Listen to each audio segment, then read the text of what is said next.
Hello friends, simply উর্মিতে আপনাদের সকলকে স্বাগত রইল। আশা করি আপনারা সকলেই খুব ভালো আছেন। আজ আমি হাজির হয়েছি আরেকটি দুর্দান্ত একটি রেসিপি নিয়ে। তো চলুন দেখে নেওয়া যাক। সয়াবিনের একটি রেসিপি। এর জন্য এক বাটি আমি সয়া চাংস নিয়েছি, আর ওদিকে আমি একটা কড়াইতে অলরেডি জল বসিয়ে দিয়েছি 2 কাপ পরিমাণে। এই জলে সয়া চাংসগুলো দিয়ে দেব,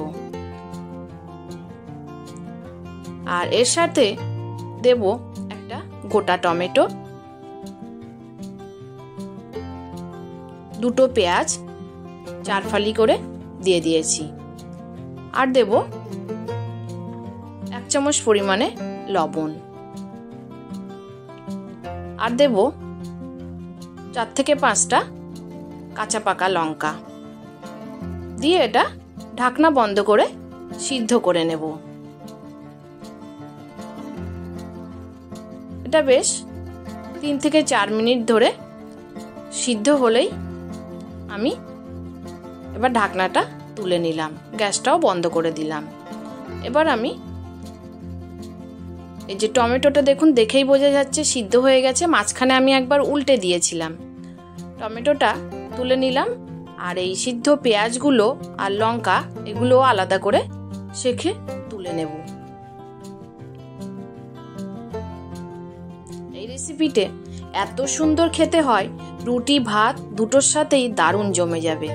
এবার সয়া চাংসগুলো সিদ্ধ হয়ে গেছে, এবার এগুলোও একটা পাত্রে তুলে নিয়েছি। নিয়ে আবার এতে ঠান্ডা জল দিয়ে 2 থেকে 3 বার এটাকে ধুয়ে নেব। হাত দিয়ে চেপে চেপে এর ভিতরের যে নোংরা জলগুলো বের করে দেব, আর এর গন্ধটা একটু খারাপ লাগে, সেই গন্ধটাও চলে যাবে। আর এদিকে দেখুন পেঁয়াজ লঙ্কা টমেটো একটু ঠান্ডা হলেই আমি ব্লেন্ড করে নেব।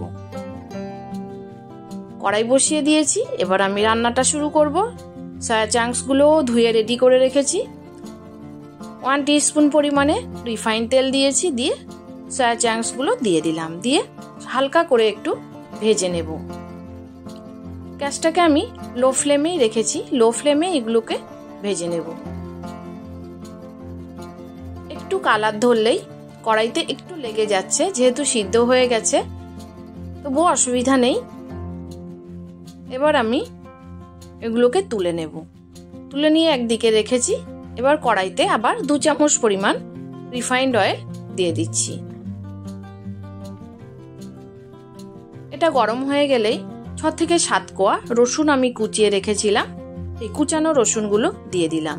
এই রসুনটা বেশ ভাজা ভাজা হবে, আর এর ফ্লেভারটা দারুণ আসবে। আর এদিকে কিছু সবজি কেটে নিয়েছি, গাজর বিনস ক্যাপসিকাম এবং পেঁয়াজের এগুলো খুলে নিয়েছি পাপড়িগুলো। তো রসুনটা একটু ভাজা হয়ে গেলেই এবার দিয়ে দেব আমি 1 টিস্পুন আদা বাটা। আদা বাটাটাও রসুনের সাথে ভালো করে ভেজে নেব।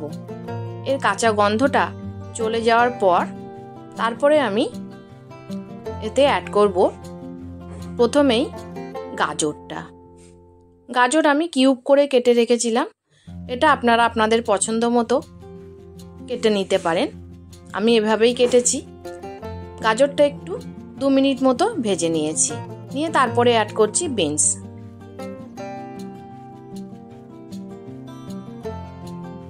বিনসটা দিয়ে আবারও একটু ভেজে নেব, কারণ এইগুলো সিদ্ধ হতে একটু সময় নেয়, এই কারণে এগুলো প্রথম দিকেই দিলাম।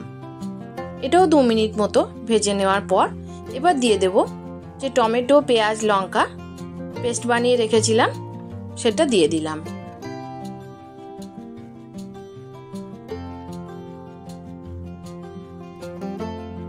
এবার ভালো করে কষিয়ে নেব।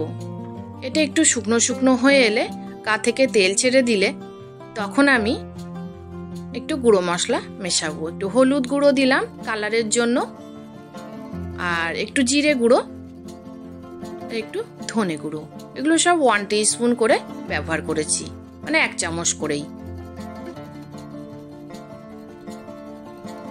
এবার ক্যাপসিকাম আর পেঁয়াজটা দিয়ে দিলাম, দিয়ে এই মশলার সাথে আবার একটু কষিয়ে নেব।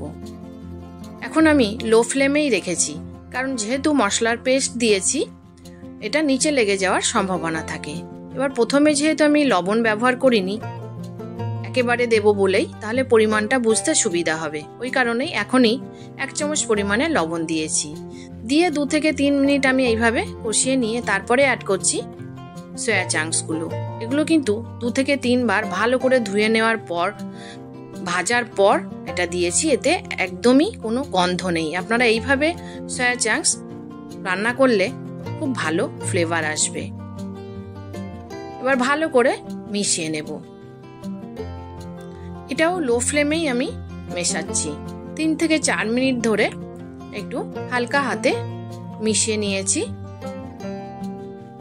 এবার আমি 1 কাপ পরিমাণে জল দিচ্ছি।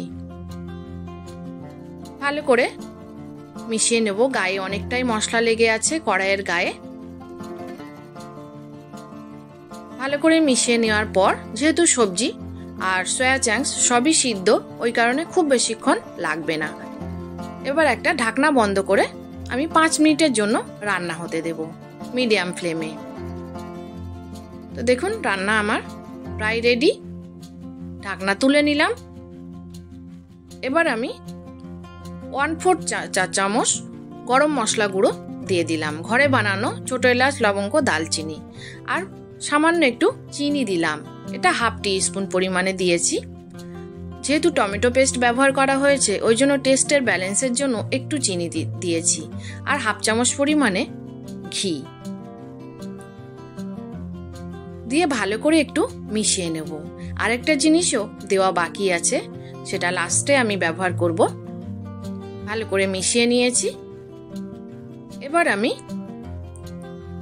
দেব কসুরি মেথি। ওটা আমার রোস্ট করাই আছে। একটু রোস্ট করলে বর্ষার সময় তো ভাঙতে সুবিধা হয়, তো হাতে একটু গুঁড়ো করে নিয়ে দিয়ে দিলাম। এটা 1/2 চামচ পরিমাণে দিয়েছি। দিয়ে ভালো করে নেড়ে নেব। নিয়ে রান্নাটা আমার অলমোস্ট রেডি। এবার আমি গ্যাসটাকে বন্ধ করে একটু 5 মিনিটের জন্য কভার করে স্ট্যান্ডিং টাইমে আমি রেখে দেব। 5 মিনিট পর আমি একটা পাত্রে ঢেলে নিয়েছি।